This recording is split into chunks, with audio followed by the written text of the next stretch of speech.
ci sarà probabilmente una prossima legislazione. Noi speriamo che prendano in coscienza questa situazione di cose, perché quello che bisogna mirare, al di là delle situazioni di parte, no?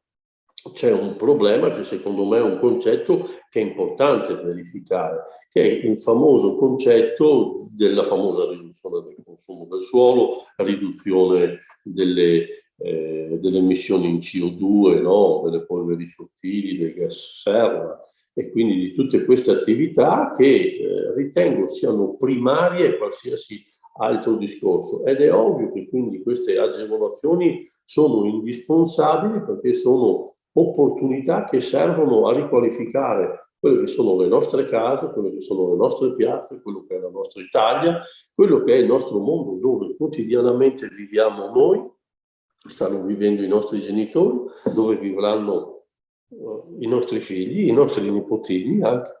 E quindi, insomma, questo è quello che speriamo, che ci sia questa lungimiranza, che è l'obiettivo, secondo me, importante. E io ci credo, non do la colpa alle pernacchie delle mucche per questo inquinamento, quanto di più ad una cultura che si dovrebbe appartenere alla politica e a noi imprenditori.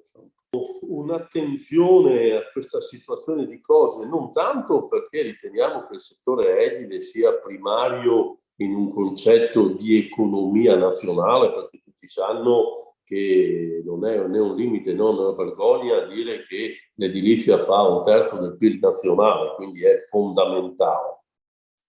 Ma chiediamo un'attenzione perché ritengo, per i motivi che ho detto prima, che l'edilizia sta provvedendo ad una quantità di opere del suolo e dei nostri fabbricati che sono indispensabili per poter vivere tutti in un mondo migliore.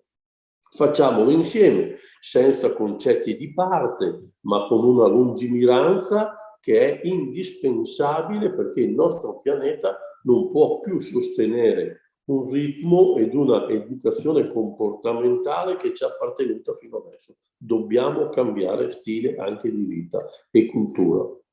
Questo è quello che chiedo alla politica, che secondo me è innanzitutto anche logica, razionalità, cuore, amore a quello che si fa e dove viviamo. Chiediamo questo.